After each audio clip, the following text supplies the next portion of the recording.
اسماعیل صاحب اسے منفی سوچ اور تاریخ راسوں سے اپنی باز اور باتوں کے ذریعے کھینچ کر واپس لائے تھے۔ وہ اکثر اسے سورہ یوسف کا قصہ سنا کر اس کے حوصلے بلند کرتے۔ اسرا نے کبھی نہیں سوچا تھا کہ اسے اتنا محبت کرنے والا گھرانہ بھی ملے گا، ایسے سچے لوگوں کے ساتھ رہنے کا موقع بھی ملے گا، یہ جیسی اس کی خوش قسمتی تھی۔ کوئی احسان نہیں کیا ہم نے تم پر، بلکہ تمہیں تو ہم نے اپنی دوسری بیٹی ہی سمجھا ہے۔ تم سب چیزیں میں نے اور آپا نے دل سے تمہارے لیے خریدی ہیں، جب تم دیکھو گی تو تمہیں بہت پسند آئے گی۔ کنیز بیگم نے اس کی بات پر اسے ٹوکتے ہوئے محبت سے کہا۔ پریشا خوش مگی نگاہوں سے اسرا کو اپنی ماں سے اتنی محبت ملنے پر دیکھا۔ سچ پوچھوں تو تمہیں دیکھ کر میرے دل میں اکثر خواہش اٹھتی ہے کہ کاش میری بھی اولاد ہوتی اور وہ بھی بالکل تمہاری جیسی ہوتی۔ تمہیں دیکھ کر میرا شدت سے دل چاہتا ہے کہ میری تمہاری جیسی ایک بیٹی ہوتی۔ پھپھو نے نم نگاہوں سے اسے دیکھتے ہوئے محبت سے کہا۔ وہ جوانی میں ہی بیوہ ہو گئی تھی، جس کے بعد سے اپنے سسرال والوں کے برے سلوک کرنے پر اپنے بھائی کے گھر ہی رہتی تھی۔ اسماعیل صاحب نے انہیں بیوہ ہونے کے کچھ سالوں بعد فورس کیا تھا کہ وہ دوسری شادی کر لیں، مگر پھپھو کے لیے پریشا اور ذاکر ہی اب جینے کا مقصد تھے۔ انہیں اپنی اولاد کی خواہش کبھی محسوس نہیں ہوئی تھی، جبکہ اسرا جیسی صابر، کمگو، اللہ پر پختہ ایمان رکھنے والی اور پھول جیسی نازک لڑکی کو دیکھ کر ان کا شدت سے دل چاہتا تھا کہ ان کی بھی اس جیسی بیٹی ہو۔ میں آپ کی ہی بیٹی ہوں پھپھو۔ اسرا نے ان کی آنکھوں میں آنسو دیکھے تو ان کے ہاتھ پر اپنا ہاتھ رکھتے ہوئے وہ نرمی سے گویا ہوئی تھی۔ یہ عورت چاہے ہی زمانے کے لیے کتنی سخت رہی ہو، مگر اسرا نے آج تک اسے اپنے لیے مہربان ہی پایا تھا۔ اپنے ہاتھ پر اس کے نازک سے ہاتھ کا لمس محسوس کرتے ہوئے پھپھو نے اسے اپنے ساتھ لگایا تھا، جس پر اسرا مسکرا دی۔ واہ پھپھو، آپ کو کبھی مجھے دیکھ کر خیال نہیں آیا کہ آپ کی میری جیسی اولاد ہونی چاہیے تھی؟ پریشا نے پھپھو کو یوں سارا پر محبتیں لٹاتا دیکھ خفگی سے کنیز بیگم کی گود سے اٹھتے ہوئے پوچھا۔ میں کیوں ایک آفت کے گھر میں ہوتے ہوئے دوسری آفت کی خواہش کروں؟ تمہیں دیکھ کر تو شکر ادا کرتی ہوں کہ میری کوئی اولاد نہیں۔ پھپھو نے ہمیشہ کی طرح اسے تڑک کر جواب دیا تھا۔ دیکھ رہی ہیں آپ امی اپنی نند کو، مجھے پری کو آفت کہہ رہی ہیں، جبکہ سارا زمانہ کہتا ہے کہ میں اپنی پھوپھی پر ہی گئی ہوں۔ پریشا نے کنیز بیگم کو مخاطب کرتے ہوئے شکوہ کناں لہجے میں کہا۔ بالکل نہیں، پھپھو تو بہت سویٹ ہیں، غلط کہتے ہیں لوگ، آپ پھپھو پر بالکل نہیں گئی۔ اس سے پہلے پھپھو اس سے دو ہاتھ کرتی سارا پھپھو کی سائڈ لیتی ہوئی پریشا سے بولی، جس پر پریشا نے پہلے حیرت سے اور پھر کھا جانے والی نظروں سے سارا کو دیکھا، جو کہ اس کے تاثرات کو انجوائے کرتے ہوئے اپنی مسکراہٹ چھپانے کی کوشش میں تھی۔ پھپھو اور کنیز بیگم سارا کی اسے یوں چھیڑنے پر مسکرائی تھی۔ اوہ، تو چونٹی کے بھی پر نکل آئے ہیں، تم رکو ذرا، تمہیں تو میں بتاتی ہوں۔ پریشا اسے خونخوار نظروں سے دیکھتی ہوئی نہ صرف بولی تھی بلکہ اپنی جگہ سے اٹھ کر اس کی طرف بڑھی تھی، جس پر اسرا اس سے پہلے ہی صوفے پہ چھلانگ لگا کر سیڑھیوں کی طرف بھاگی تھی۔ اس کے یوں چھیڑنے پر اسرا کی خوبصورت مسکراہٹ اس کے چہرے پر بکھری ہوئی تھی۔ اسرا آگے آگے تھی اور پریشا اس کے پیچھے۔ پورے گھر میں ان دونوں کے ہنسنے مسکرانے کی آوازیں گونج رہی تھیں۔ یہ خوشگوار لمحے مختصر تھے مگر قیمتی تھے۔ پھپھو اور کنیز بیگم نے ان کے بے فکر سے چہرے کو دیکھتے ہوئے ہمیشہ یوں ہی ان کے چہرے پر موجود ان خوبصورت مسکراہٹوں کے برقرار رہنے کی دعا کی تھی۔ وہ سیڑھیاں اترتے ہوئے نیچے آیا تو اسے رمیسہ بیگم لاؤنج میں بیٹھی ٹی وی پر کوئی کوکنگ شو دیکھتی ہوئی نظر آئی۔ ایک ہاتھ میں LCD کا ریموٹ تھامے اور دوسرے ہاتھ میں چائے کا مگ لیے وہ گھونٹ گھونٹ چائے پیتے ہوئے مصروف انداز میں LCD پر شو دیکھنے میں مصروف تھی۔ ملازمہ ڈائننگ ہال کی اسٹنگ کر رہی تھی، جبکہ مین ہال کا دروازہ کھلا ہوا تھا، جس سے باہر کا منظر صاف نظر آ رہا تھا۔ مالی پودوں کو پانی دینے کے بعد اب پورچ کی راہداری دھونے میں مصروف تھا۔ یہ دن کے 12 بجے کا وقت تھا، ہر کوئی مصروف انداز میں اپنے روزمرہ کے کام کرنے میں مصروف تھا۔ وہ اپنے نم سنہری بالوں میں ہاتھ پھیرتا ہوا لاؤنج میں رمیسہ بیگم کے پاس آیا، انہیں عقب سے اپنی دونوں بازوؤں کے گھیرے میں بڑھتے ہوئے وہ جھک کر ان کی پیشانی پر بوسہ دیتے ہوئے انہیں گڈ مارننگ کہتا ہوا ان کے سامنے والے صوفے پر بیٹھا تھا۔ گڈ مارننگ میری جان، ابھی تو سوئے تھے، اتنی جلدی کیوں اٹھ گئے؟ رمیسہ بیگم نے اسے فریش سا نکھرا نکھرا اپنے سامنے بیٹھا دیکھا تو پوچھے بغیر نہ رہ سکی، کیونکہ وہ رات بھر نائٹ ڈیوٹی کرنے کے بعد صبح 8 بجے ہی گھر واپس لوٹا تھا۔ سیاہ جینس پر رسٹ کلر کی فل سلیو والی شرٹ میں ملبوس وہ ہمیشہ کی طرح ہینڈسم لگ رہا تھا۔ یہ شرٹ اور کلر اس پر بہت جچ رہا تھا۔ بس ٹھیک سے نیند نہیں آئی، سر میں درد ہو رہا تھا، آپ ناشتہ کروا دیں، پھر کوئی میڈیسن لیتا ہوں۔ سائن نے صوفے پر نیند دراز ہوتے ہوئے کہا۔ وہ بہت تھکا ہوا گھر آیا تھا، کمرے میں آتے ہی وہ جوتے اتارتے ہوئے بستر پر گر گیا تھا۔ آج پہلی بار ایسا ہوا تھا کہ وہ بغیر یونیفارم چینج کیے ہی سو گیا تھا، جبکہ ابھی اسے سوئے ہوئے 2 گھنٹے گزرے تھے جب اسماعیل صاحب کی بار بار آتی فون کال نے اسے جگا دیا۔ وہ اسے اسرا کے بارے میں پوچھ رہے تھے کہ وہ اب اسے کہاں رکھے گا، اسے کب لینے آئے گا، کیونکہ ان کے جانے میں 2 دن ہی رہ گئے۔ اسے یہاں سے جانے کے بعد سائن نے اس معاملے میں دوبارہ ان سے کوئی بات نہیں کی تھی۔ اس کے رہنے کا انتظام تو وہ ابھی تک نہیں کر پایا تھا، کیونکہ وہاں سے آ کر وہ بہت مصروف ہو گیا تھا۔ سائن نے ایک پل کو اپنی پیشانی مس لی تھی، اس کے پاس فی الحال اس بات کا کوئی جواب نہیں تھا۔ انہیں رات کو دوبارہ کال کر کے تفصیل سے بات کرنے کا کہہ کر فی الحال اس موضوع سے اپنی جان بچا گیا تھا۔ اسے اپنے سانپ پر ایک اور بوجھ سا پڑتا محسوس ہوا۔ ذہن کی اسکرین پر پھر سے اس کا کتابی چہرہ لہرایا تھا تو وہ اپنے خیال کی سختی سے نفی کرتا، منہ پر دوسرا تکیہ اٹھا کر رکھتا، دوبارہ سونے کی کوشش کرنے لگا، مگر ایک دفعہ جو نیند ٹوٹی تو پھر وہ دوبارہ سو نہیں سکا تھا۔ کافی دیر یوں ہی بے سکونی سے کروٹیں بدلتے رہنے کے بعد اس نے جھنجھلا کر تکیہ بستر پر پھینکا تھا۔ کچھ دیر اپنا درد کرتا ہوا سر ہاتھوں میں گرائے وہ ایک ہی پوزیشن میں بیٹھا رہا، پھر الماری سے کپڑے نکال کر فریش ہونے واش روم میں چلا گیا۔ شاول لینے کے بعد تھکاوٹ کا اثر کچھ کم ہوتے ہی وہ شدید بھوک محسوس کرتے ہوئے نیچے چلا آیا۔ جب نیند پوری نہیں ہوگی تو پھر یوں ہی سر دکھے گا نا، بالکل خیال نہیں رکھتے تم اپنا، رمیسا بیگم نے خفگی سے اس کی جانب دیکھتے ہوئے کہا، جس پر وہ ڈٹائی سے ہلکا سا مسکراتا ہوا صوفے کے بیک پر گردن گرائے منہ پر کشن رکھتا ہوا نیم دراز سا بیٹھ گیا۔ اس کا انداز لاپرواہ سا تھا۔ السلام علیکم آنٹی، کیسی ہیں آپ؟ رمیسا بیگم اسے گھرکتے ہوئے اپنی جگہ سے اٹھی تھی جب لاؤنج میں اسے داخل ہوتا دیکھ کر وہ کھل اٹھی۔ ہیرا نے لاؤنج میں داخل ہوتے ہی پرجوشی سے سلام کرتے ہوئے ان کا حال احوال پوچھا، جبکہ اپنی توقع کے عین مطابق ساحر کو اس وقت گھر پر موجود دیکھ اس کے چہرے پر موجود مسکراہٹ مزید گہری ہوئی تھی۔ یہاں آنے سے پہلے وہ پکی انفارمیشن لے کر آئی تھی کہ ساحر اس وقت گھر پر ہے یا نہیں، اور بالآخر وہ اسے آج مل ہی گیا تھا، ورنہ تو اکثر اسے خالی ہاتھ ہی لوٹنا پڑتا۔ وعلیکم السلام، میں ٹھیک، تم سناؤ کیسی ہو بیٹا؟ رمیسا بیگم نے اس کے قریب آنے پر اسے گلے لگاتے ہوئے پیار سے پوچھا۔ اس کی آواز سن کر منہ پر تکیہ رکھ کر لیٹے ساحر کا دل کیا کہ وہ کہیں غائب ہو جائے۔ یہ محترمہ یہاں بھی تشریف لا چکی تھی۔ ابھی کل ہی سے اطلاع ملی تھی کہ جس وقت وہ میٹنگ میں تھا، ہیرا پولیس اسٹیشن کا تشریف لائی تھی۔ اس نے کافی دیر وہاں اس کا انتظار بھی کیا، مگر اسے میٹنگ سے واپس آتے ہوئے رات ہو چکی تھی، جس پر وہ پہلے ہی واپس جا چکی تھی۔ میں بالکل ٹھیک ہوں، ہیرا نے رمیسا بیگم کو جواب دیتے ہوئے صوفے پر نیم دراز سے اپنے لاپرواہ منگیتر کو دیکھا، جو اس کی آواز سن کر بھی نظر انداز کیے ہوئے تھا۔ رمیسا بیگم نے اس کی نظروں کے تعاقب میں دیکھا جو ساحر کی بے مروتی انہیں بالکل پسند نہیں آئی تھی۔ وہ اپنے موڈی بیٹے کو گھور کر رہ گئی جو کہ جاگ رہا تھا اور سوتے بنے رہنے کی ایکٹنگ کر رہا تھا۔ ساحر، کوئی آیا ہے ہمارے گھر، اٹھ کر بیٹھو۔ وہ اس کا سر درد ہو رہا تھا تو بس آنکھ لگ گئی ہوگی۔ رمیسا بیگم کی آواز پر ساحر نے دانت پیستے ہوئے اپنے چہرے سے کشن ہٹایا تھا اور پاؤں سمیٹتا ہوا سیدھا ہو کر بیٹھا۔ اسے اس وقت ہیرا کی آمد سے شدید کوفت ہوئی تھی۔ رمیسا بیگم نے اسے آواز دینے کے ساتھ ساتھ ہیرا کو اس کی لاپرواہی کی وضاحت دیتے ہوئے کہا کہ کہیں وہ اس کے رویے کو محسوس نہ کرے۔ ہائے، کیسے ہیں آپ؟ کیا ہوا، آپ کی طبیعت نہیں ٹھیک؟ ہیرا نے بے تکلفی سے اس کے قریب ہی بڑے سنگل صوفے پر بیٹھے ہوئے پوچھا۔ چہرے پر متفکری لیے وہ اسے پوچھ رہی تھی، اور ساحر تو اس وقت کو کوس کر رہ گیا جب اسے رمیسا بیگم کا ذکر کیا تھا کہ اس کے سر میں درد ہے، جو کہ اسے بتا کر خود انہیں باتیں کرنے کا کہہ کر کچن میں اس کے لیے کافی بنانے چلی گئی تھی۔ نہیں، معمولی سا درد ہے، آپ بتائیں سب خیریت؟ ساحر نے رسمن پوچھا۔ جی سب خیریت، آپ کو کون سی دنیا میں مصروف ہوتے ہیں، کبھی نظر نہیں آتے؟ منگنی کے بعد مجھے آج آپ مل رہے ہیں، ہیرا نے شفا کناز انداز میں پوچھا، کیونکہ پولیس اسٹیشن میں تو اگر وہ ملتا بھی تھا تو 2 یا 3 منٹ سے زیادہ اس کی کبھی سے بات نہیں ہوئی تھی، وہ بھی سرسری سے لہجے میں، اس لیے آج اسے یوں گھر پر دیکھ کر وہ بغیر رہ نہیں سکی۔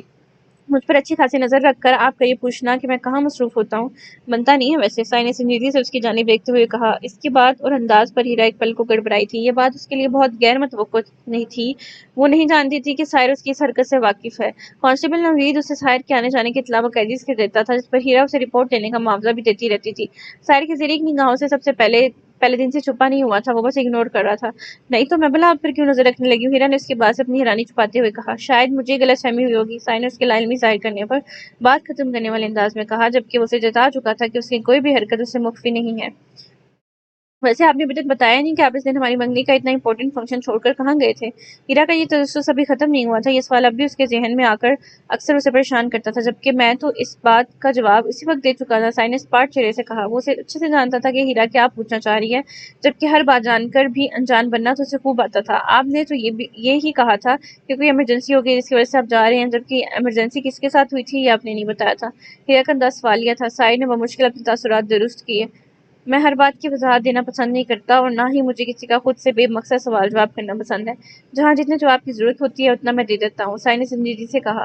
اس کی سنہری آنکھیں پل میں بے تاثر ہوئی تھیں۔ ہیرا نے اسے سنجیدہ انداز میں فوراً سیدھا ہوئی تھی۔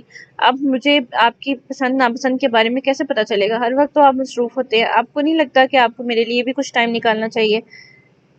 ہیرا نے اس کی بات کا اثر لیے بغیر ناز برداری سے کہا۔ ساحر نے اس کی بات سے اسے گہری اسپاٹ نگاہوں سے دیکھا تھا، جو کہ اپنے صوفے پر بیٹھی کم تھی اور صوفے پر جھکی زیادہ تھی۔ بے ساختہ ہی اس پل اس نے اس کا موازنہ اس طرح سے کیا تھا جو 2 دفعہ اس کے ساتھ گاڑی میں بیٹھی تھی اور دونوں ہی دفعہ دروازے کے ساتھ چپکتے ہوئے غیر محسوس انداز میں پورے راستے سے فاصلہ قائم کرنے میں ہلکان ہوتی رہی تھی۔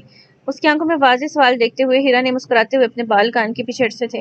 میرا مطلب ہے کہ ہمیں اکٹھے ٹائم سپینڈ کرنا چاہیے، کبھی ڈنر پر، کبھی شاپنگ اور کبھی لانگ ڈرائیو پر، تبھی تو مجھے اور آپ کی اور آپ کو میری پسند ناپسند کا پتہ چلے گا۔ ہیرا نے بے تکلفی سے اپنی بات کی وضاحت دیتے ہوئے کہا، جس پر ساحر اپنی پیشانی مسلتا ہوا پھیکا سا مسکرایا تھا۔ پھر تو آپ نے غلط شخص سے منگنی کر لی، کیونکہ میرے پاس تو ان خرافات کے لیے بالکل فضول وقت نہیں ہے۔ میری 9 to 5 والی جاب تو ہرگز نہیں ہے کہ میں اس کے بعد فری ہو کر عام لوگوں کی طرح اپنی پرسنل لائف میں بیزی ہو جاؤں۔ ایک ایس ایس پی کی اپنی جاب کی ذمہ داریوں کے علاوہ بہت سے فرائض ہوتے ہیں۔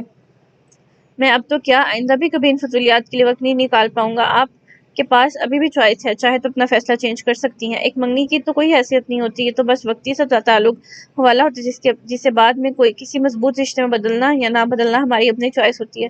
ساحر کے اندازہ سے تھا جیسے کسی اور کی منگنی کی بات کر رہا ہو، جیسے یہ رشتہ، یہ حوالہ اس کے لیے ایک عام سی بات ہو۔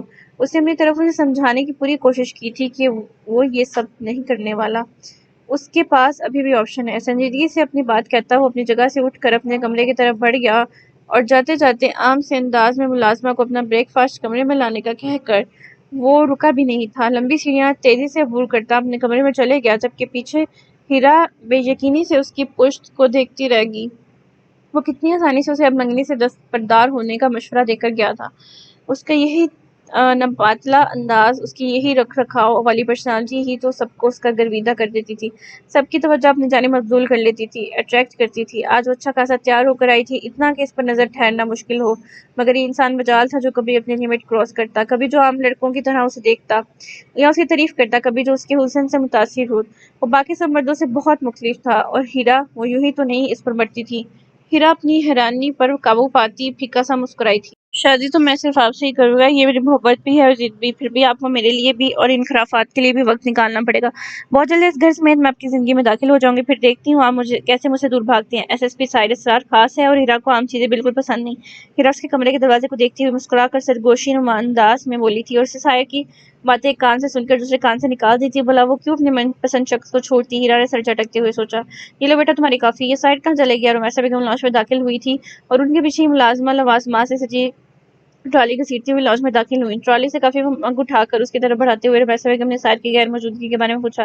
وہ تو اپنے کمرے میں چلے گئے، ہیرا نے چہرے پر اداسی طاری کرتے ہوئے معصومیت سے کہا۔ رمیسا بیگم کو سائر پر بہت غصہ آیا، جس میں ان کے نزدیک ذرا سی مروت نہیں تھی، جس کے نخرے لڑکیوں سے تھے۔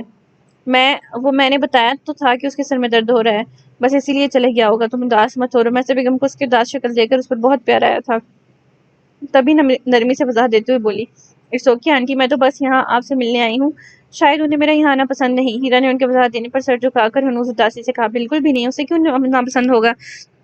تم اس گھر کی ہونے والی بہو ہو، یہ تمہارا بھی گھر ہے، تمہارا جب دل کرے تم یہاں آؤ اور اپنی مرضی سے جاؤ، مجھے تو تم بالکل جبل کی طرح عزیز ہو۔ رمیسا بیگم نے اس کا ہاتھ پکڑتے ہوئے نرمی سے کہا، جس پر ہیرا مسکرا دی۔ تھینک یو آنٹی، آپ بہت اچھی ہیں۔ ہیرا نے ان کے ہاتھ پر اپنا ہاتھ رکھتے ہوئے مسکراتے ہوئے کہا، جس پر رمیسا بیگم نے مسکرا دی۔ اس کے بعد ہیرا وہاں کچھ دیر تک بیٹھی رمیسا بیگم سے ادھر ادھر کی باتیں کرتی رہی اور پھر ساحر کو نوز اپنے کمرے میں بند دیکھ کر وہ گھر سے کال آنے کا بہانہ بناتے ہوئے چلی گئی تھی۔ رمیسا بیگم کو ساحر کا ہیرا کے ساتھ یوں بے مروتی دکھانا بہت کھلا تھا، وہ اس بات پر اس کے کان کھینچنے کا ارادہ رکھتی تھی۔ ہیرا کی اداس شکل کو سوچتے ہوئے انہیں اپنے بیٹے پر نئے سرے سے غصہ آنے لگا۔ ملازمہ کو اس کے کمرے سے خالی برتن واپس لاتا دیکھ رمیسا بیگم اسے لاؤنج میں برتن اٹھانے کا کہہ کر خود اس کے کمرے کی طرف بڑھ گئی۔ یقیناً وہ کچھ دیر پہلے ہونے والی اپنی بہو کی شان میں کی گئی گستاخی پر اسے باز پرس کرنے والی تھی۔ انہیں گھر سے شاپنگ کرنے نکلے 2 گھنٹے ہو چکے تھے۔ اس دوران فریحہ اپنی اچھی خاصی شاپنگ کمپلیٹ کر چکی تھی، جبکہ زیمل نے ابھی حنان کی شاپنگ ہی کی تھی۔ زیمل اور فریحہ دونوں گھر سے اکٹھی ہی شاپنگ کے لیے نکلی تھیں۔ عاطف کے کزن کی شادی تھی، جس پر جانے کے لیے وہ لوگ آج کل روز ہی شاپنگ کر رہے تھے۔ حنان گھر پر اپنی دادی کے پاس تھا، زیمل اسے ساتھ نہیں لائی تھی۔ فریحہ کے ساتھ زیمل کو سائمہ بیگم نے ہی بھیجا تھا۔ ان کا رویہ اس کے ساتھ روکھا پھیکا سا ہی تھا، مگر سخت ہرگز نہ تھا۔